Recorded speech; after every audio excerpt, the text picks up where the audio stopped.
Nigerians, this man don expose Tinubu.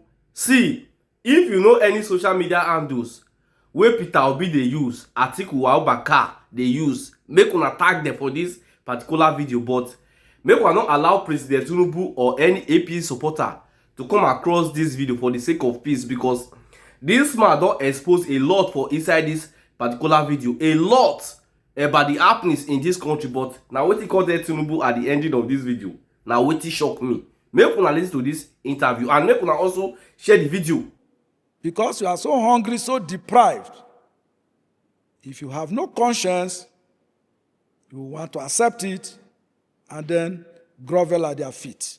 So many of, I don't want to mention names here, people who were in the trenches with us, where are they today? They've joined the government. People whose voices were very loud in 2014, why are their voices silent now? Where are the clergy? The church is the worst culprit. The church collaborated with activists in 2014, marching in Ojota, shouting that Jonathan was clueless. Nigeria has been taken over by terrorists. Where are the church leaders now? I also don't want to mention names. They know themselves. We live in this country, but everybody must not forget that the day of reckoning is coming when we face the Lord, our God, our Maker. Whether you amass all the wealth today, you will go with nothing. All right, let's look at this government handling of democracy. For the first time since this country's republic, we have witnessed instability in political parties allegedly sponsored by the ruling government. What do you have to say about this, and what are the implications? Meddling in political parties, allegedly sponsoring instability in political parties. The implications are very grave. As I said earlier, this is not the democracy we fought for and expected to grow. President Tinubu himself was an advocate of plural democracy. Today, he has become the biggest antagonist to plural democracy, to a flourishing democratic practice, to democratic choices, to freedom. All the political parties, in fact, we even thought that as Buhari handed over to him in 2014, most Nigerians heaved a sigh of relief that with the coming of Tinubu, many of the injustices suffered under Buhari, that Tinubu will come and correct them. Shockingly, Mr. Tinubu told Nigerians that Buhari handed over to him, and he handed over that. In fact, Buhari is him and he is Buhari. That reminds me of the French emperor who said that I am the state and the state is me. That's what Tinubu told Nigerians, that he is Buhari and Buhari is him. And that what that simply means, that all the policies, all the obnoxious policies of Buhari, that he's going to follow through with them, he will be implementing them. So that answers the question. The climate of fear that we are living in today, the erosion of plural democracy, the invasion of political parties, and their denial from evolving into strong parties that can challenge the ruling party, is clearly at the behest. The blame is to be put at the doorstep of President Tinubu and the ruling party. There is no two ways about that. And why is he doing that? So that he will become the sole candidate for the presidential elections in 2027. Don't forget, President Tinubu did something that most Nigerians appears not to understand. Benin Republic, the former president of Benin, who just handed over, I think last month, ensured that all the political parties, opposition political parties, were strangulated by a legislation, a singular legislation, which said that you must be endorsed by 2/3 of parliamentarians before you can contest any election. And who are those parliamentarians? They all belong to the ruling party.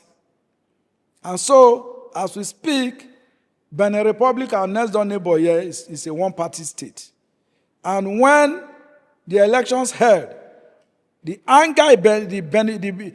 Beninese got so angry that they wanted to remove the government. What did Nigeria do? President Tinubu sent fighter jets to Benin Republic, sent our troops across the border to Benin Republic, and told us that the deployment of Nigerian forces to Benin Republic within 24 hours, with the speed of light, that was to stabilize democracy in that country. But yet, this same president is not able to stabilize his own country with the invasion of terrorists coming from all over Africa into Nigeria. They've set up camps in our forests. They are now even in the urban area, now in the cities. Nasir El-Rufai has been in detention. The trial has been moving at a snail pace. Is what is happening to El-Rufai justice, or is it political persecution by President Tinubu, has been alleged in some quarters? It is justice as prescribed by El-Rufai himself. When El-Rufai was governor of Kaduna State, what did he do? He arrested people, detained people without trial, muzzled opposition. I said it earlier that he introduced a Muslim ticket. So El-Rufai is being served his own dose. That is why you find that in fact, even people in Kaduna, where is he being tried? Is he not being tried in Kaduna? If he was so popular, he was immediate past governor. The courtroom would have been besieged by Kaduna people. He has been left to roast in his own stew, because that was the same thing he served others. So today, you might think that you are an emperor. Nothing is going to happen to you. Who knows tomorrow? I give kudos to President Bola Ahmed Tinubu for serving El-Rufai his own dose. They led him on. He thought he was smart. The color of justice, the El-Rufai so much adored, he is now drinking from that cup of injustice. So he has not drunk enough.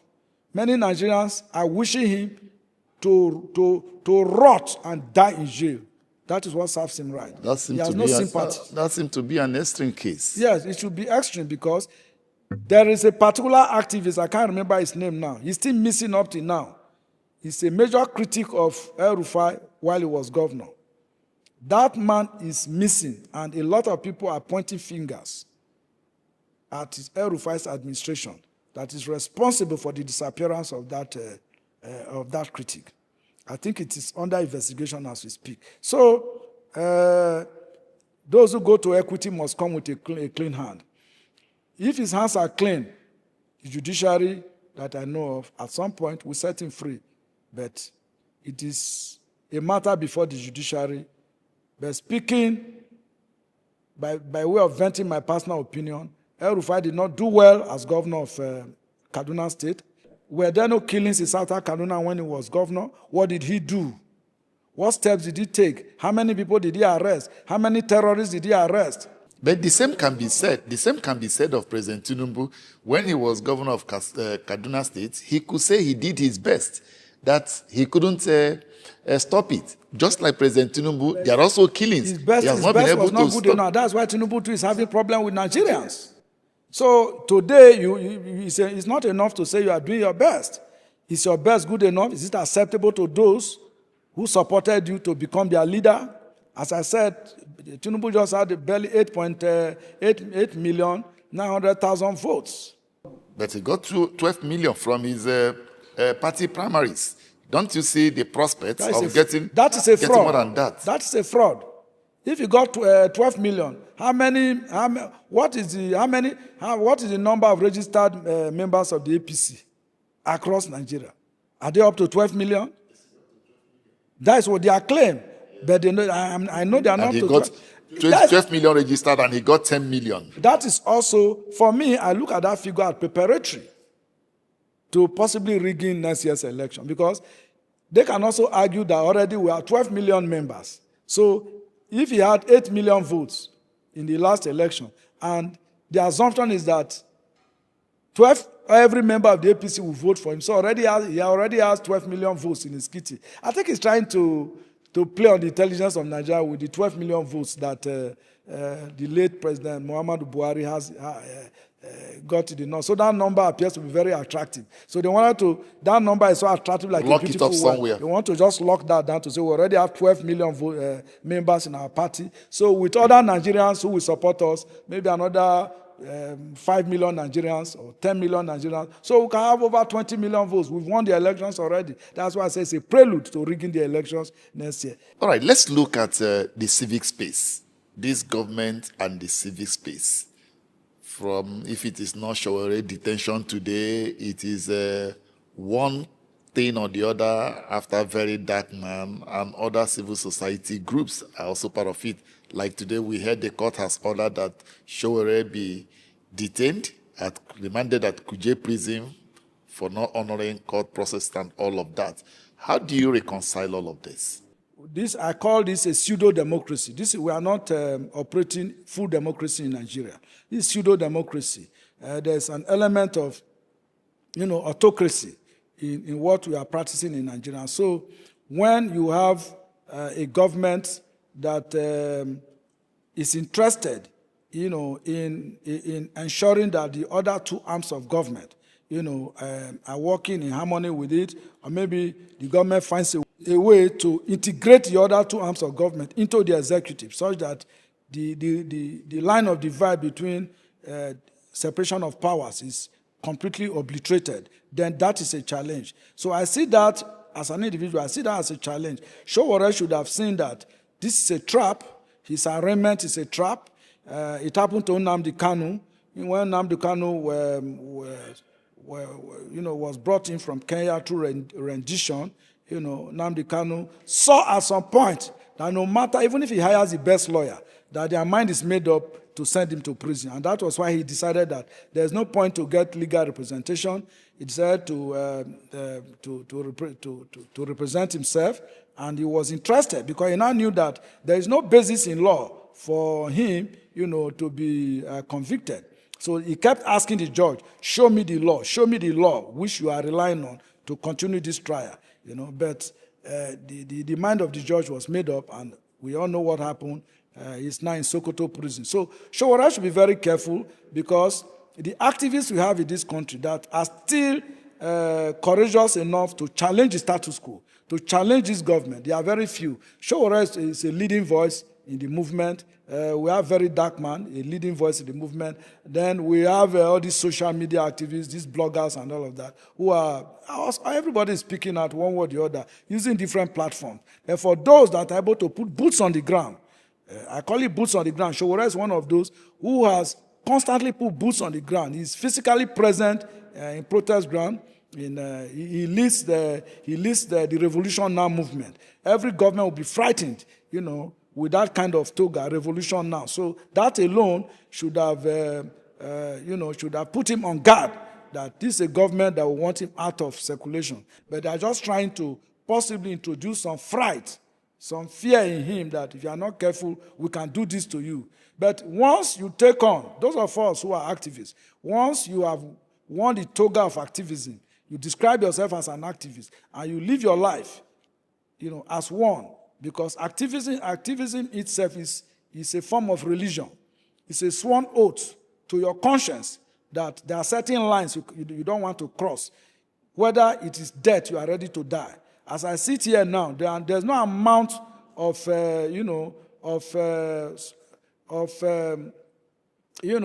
enticement you are going to entice me with. Is it cars? Is it money? Is it houses? You can't buy my conscience. Because Usman Danfodio in 1840 says that the conscience is an open wound. Only the truth can heal it. I am answerable to my conscience. I'm answerable to my mind, to my heart, to what I perceive as a human being, to what I think should be good life for the general good of the majority of the people. That is a religion to me. I don't go to church. I don't go anywhere. Because I also believe that even the churches themselves have been used as platforms of further eroding our collective mass resistance to oppression. But let's look at Sowore. He has always been in court session. I think the last one he didn't attend was also the one probably resulting from the attack that when he was tear gassed and he collapsed.